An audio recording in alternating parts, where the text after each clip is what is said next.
Hey, this is Aversa with Impact Soundworks, and today I'm extremely excited to show you the very first walkthrough for Super Audio Card retro game samples. Now, if you know me at all, you know that I love video game music. It's what got me into both composing music and making sample libraries, and all of that was through the OverClocked remix community. This virtual instrument, which we've been working on for years now, was created in collaboration with OC Remix. Our goal was to create the most complete and powerful collection of retro game instruments that also went beyond just the limitations of the original systems. You'll see we sampled the Atari 2600, the Game Boy, Commodore 64, NES, also known as the Famicom, Super NES or Super Famicom, the Sega Master System, and the Sega Genesis, also known as the Mega Drive. We recorded over 5,000 samples from these 7 systems. Waveforms, circuit bent stuff, noise, all kinds of different noise, different settings, sampled drums, noise-based drums. Really, we wanted to give the most complete experience possible, as if you actually had one of these consoles and complete access to the sound chip on each. But beyond that, this Kontakt instrument is essentially a 4-layer synthesizer with any of these waveforms as oscillators. So they can be loaded up with different filters, envelopes, modulation. In fact, we created an entire modulation matrix with 64 slots for this instrument. Effects racks, there's an XY pad. It's so very powerful. And so whether you want to do just authentic retro chiptune music, or whether you want to take it and create all new sounds, very modern sounds, you can do both. In this video, I'm going to show just sort of an overview of the instrument and go through some of the factory presets, of which there are over 1,000. And then in later videos, I'll go into the more advanced features like the arpeggiator, sequencer, the effects racks, and the mod matrix. For now, let's check it out. Here is just a basic patch. This is the NES Pulse, 50% width, the most basic sound possible.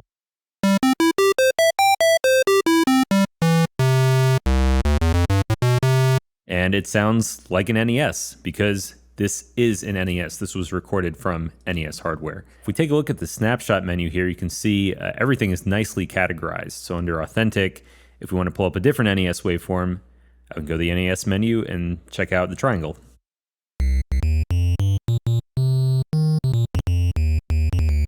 Which has a very distinct sort of lo-fi character. It's got that aliasing in the upper frequencies, which is very characteristic for the NES. Really no other systems have that kind of sound, and that's what has made it so enduring and popular in all kinds of retro music.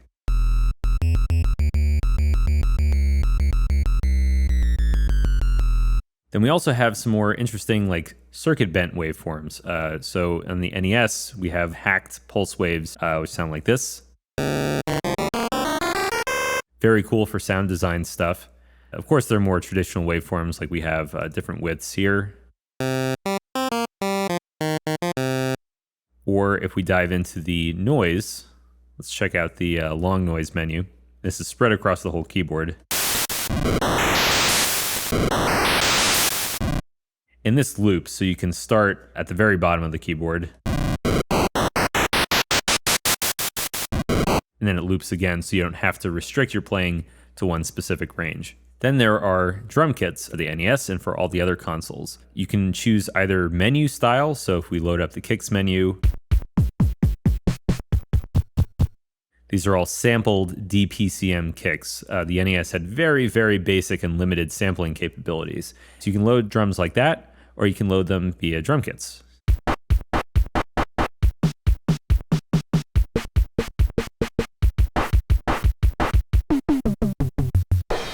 Of course, there are different drum kits that you can cycle through using the arrows up here. Within any snapshot, you can load up to 4 different layers. So if I were to load this up, turn off that first layer.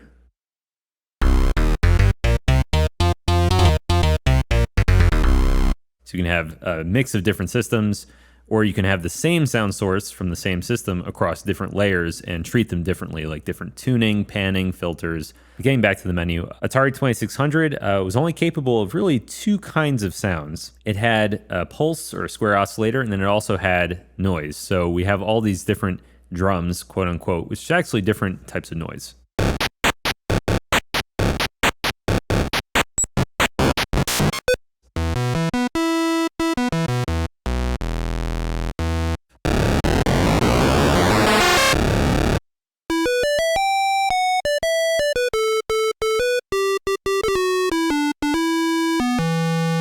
Now these sounds I'm playing with, these are all very basic, just single waveforms coming out of each of these systems.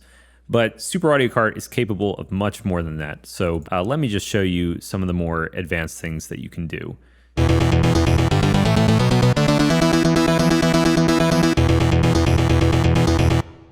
So this is using 4 layers. It's got the Commodore 64 and the Genesis going on, and it's using our built-in arpeggiator and sequencer, morphing the waveforms over time. So this is an example of a nice advanced sound. Or let's check out a pad.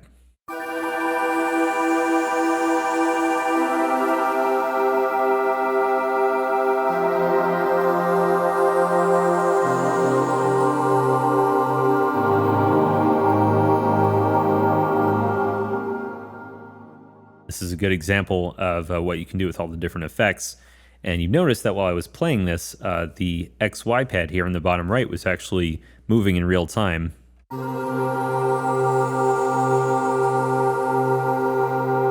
I did not program that in. That is coming from our modulation matrix.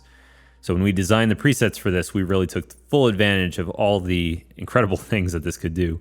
There are also some pretty cool effects that you could use for anything from dance music to cinematic stuff.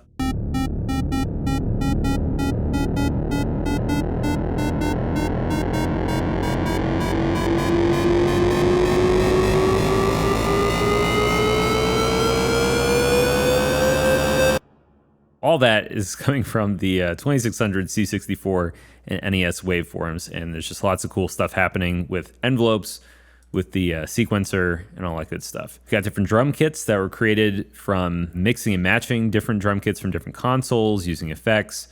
So here's one that is using Sega Master System sample drums.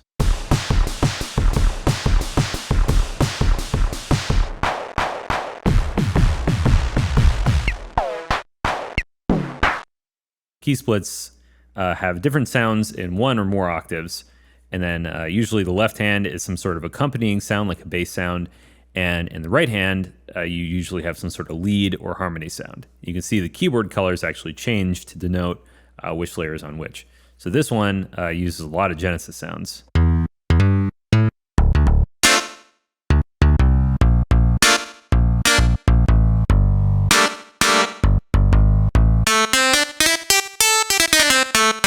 Or how about Super Audio World, which should sound very familiar if you've played a certain popular SNES game.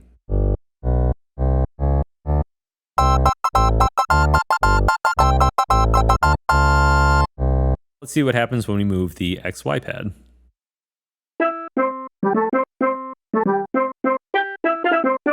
In this patch, what we're doing is actually changing the blend between layer B and C, or we can turn them both on at once.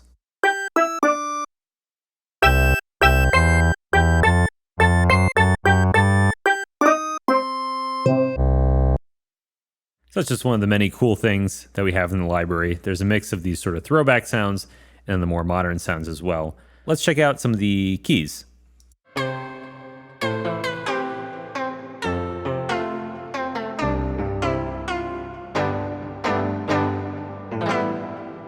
what's going on here at the bottom? I'm not actually playing that, right?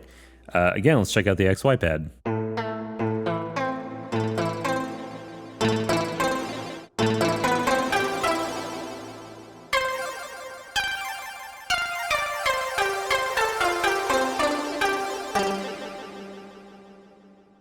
In this case, the XY pad is changing the layer balance and it's introducing these cool kind of sparkly layers, hence the name Bamboo Magic. Or how about this polysynth, which is sort of a guitar sound.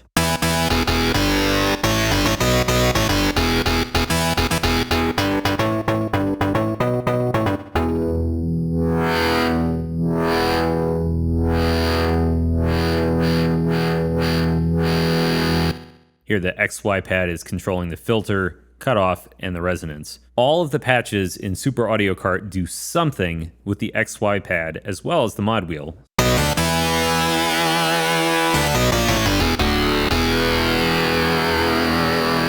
We get a little bit of subtle vibrato. And in many patches, vibrato makes sense on the mod wheel, but in some it has other effects.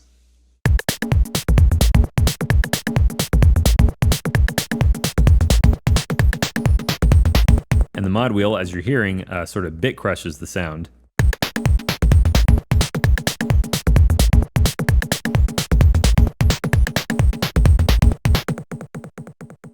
Or how about another effect sound? This is a good transition sort of fall effect.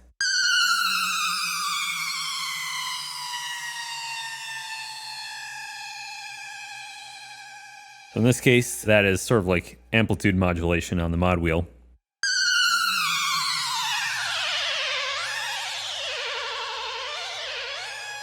You can do all sorts of fun pitch stuff with the XY pad there.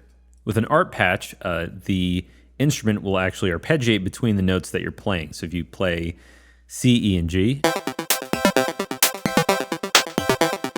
that's what you get. With a sequence, instead of that, it will actually build a sequence of notes based on each note that you're playing, depending on whether it's monophonic or polyphonic. So generally, ARPs are good if you want to hold a chord and actually hear that chord.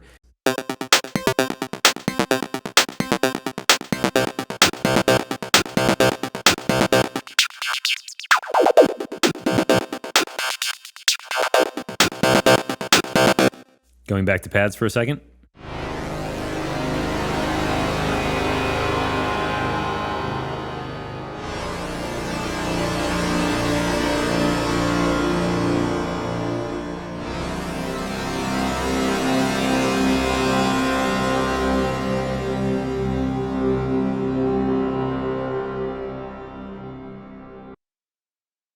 There's really an incredible variety and some pretty fantastic sound design in here. We had a whole team of people creating snapshots for this for months and months to give you the factory library that you have here. And we plan on expanding it over time. Now I'd like to go back to the authentic sounds for a minute and just talk about all the different options that we have there. So if you are doing, strictly authentic stuff and you just want to focus on that, for each of these systems, again, we sampled all the waveforms that we possibly could. So for example, the Commodore 64 was capable of doing quite a bit. So we did different pulse widths, different pulse width modulation at various speeds, stacked waveforms, noise drum kits, as well as synthesized drum kits.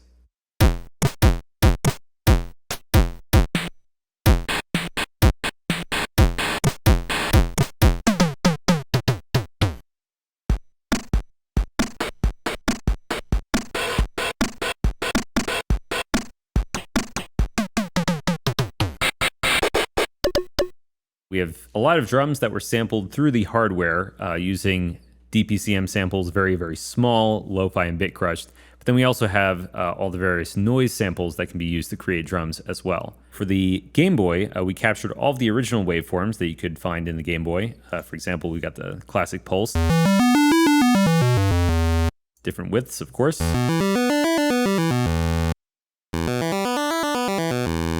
But then we also sampled, again, using an actual Game Boy and the original hardware, we sampled some other waveforms that, using the Game Boy sampler, can give it a wider variety of tones, so a saw wave, which has a different feel than the Commodore 64 saw, or two different variations of triangles here.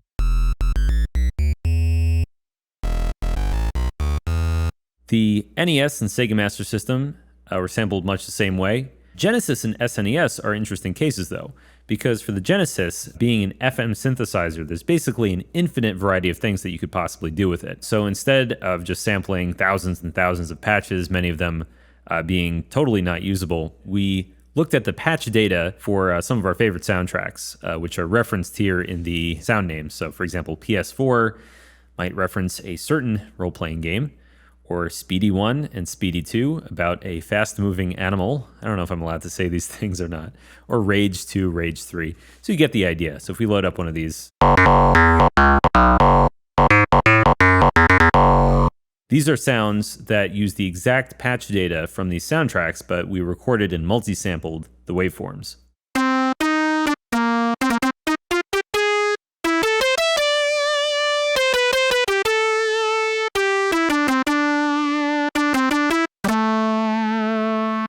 Or we have some pretty incredible pad sounds that push the limits of the Genesis.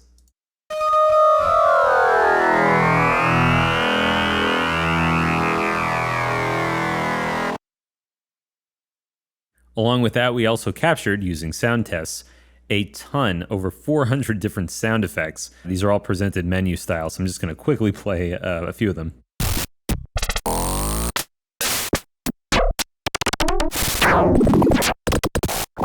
If we go to the next menu,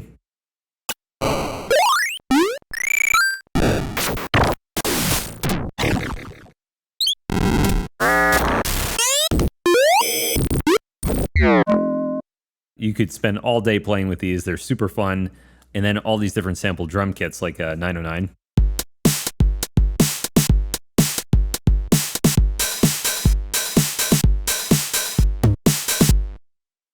Or 808s, 707s, and different sorts of hybrid kits using custom samples. So these are not taken directly from Genesis games, but these are recreations. So we used our own samples that we own the rights to, and then put it through the Genesis hardware.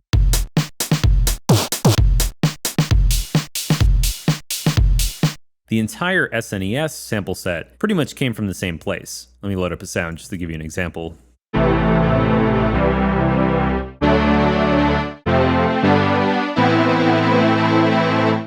The SNES used all sampled waveforms. It didn't really have a synthesizer per se, even though it could do some basic stuff with envelopes and filters. And since the actual samples within the games are all copyrighted, we couldn't legally just take those and rip them. So instead, we sort of went a step further and we created a custom bank of over 400 new SNES instruments that are based on instruments from classic games. That Super Audio World patch that I played earlier, that's not taken from the game that sounds a lot like that, but instead sort of modeled after that using custom new samples. All the samples that we created are edited and compressed and done to the exact specification of the SNES, which usually involves very, very, very tight looping.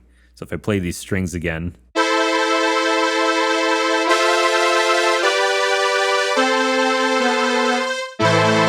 you can hear the loop point in there, but that's sort of the appeal of it. For a sound like strings, they just did not have the memory to play more than a split second, and that split second got looped over and over. So we've got all sorts of different basses, we've got some excellent guitars.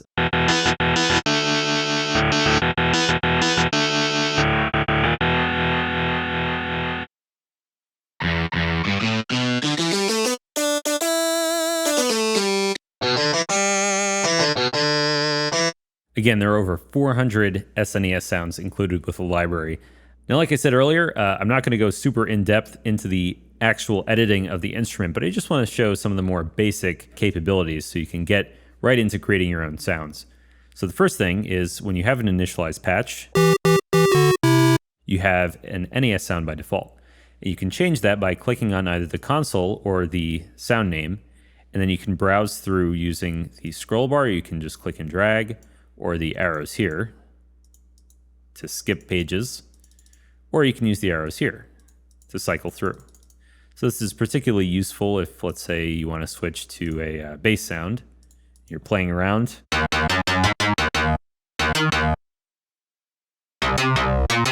want to see the next one, you can just go right down.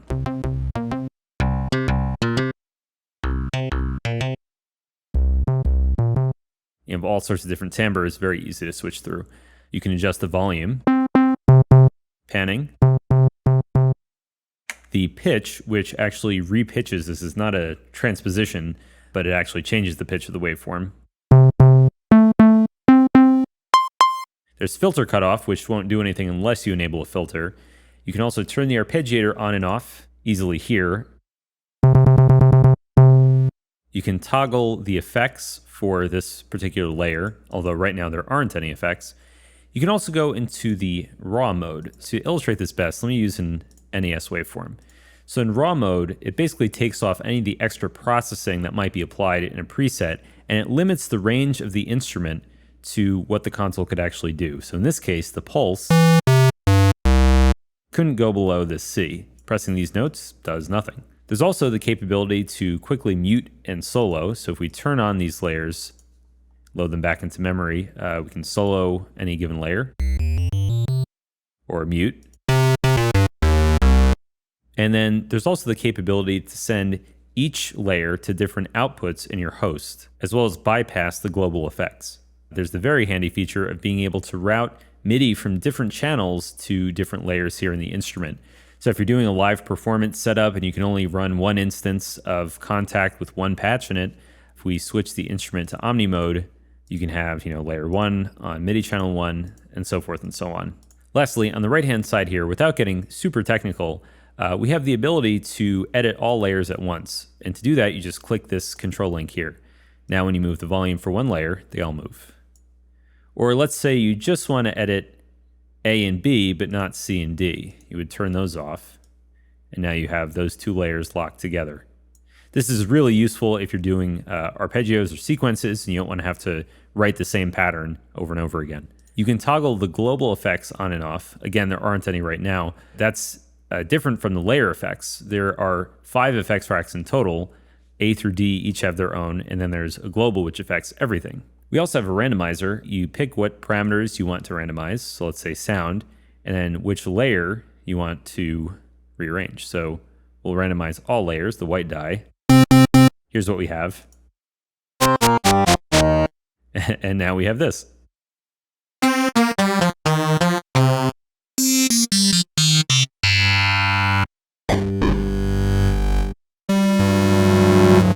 You can get some crazy stuff here.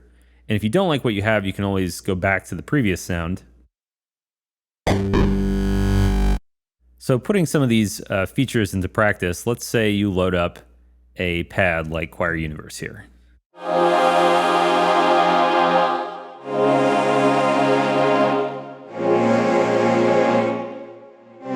And you think there's just too many effects, so you can go through layer by layer.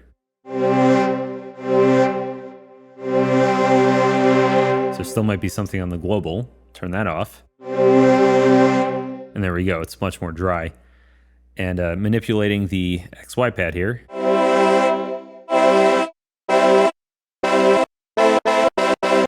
It turns this patch from a pad into a more playable sort of synth stab.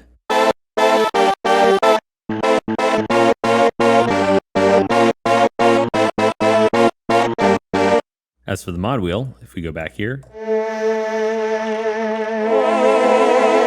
you get some subtle vibrato. Any patch that you load from the library, you can always change the mod wheel and the XY pad to get some additional variation.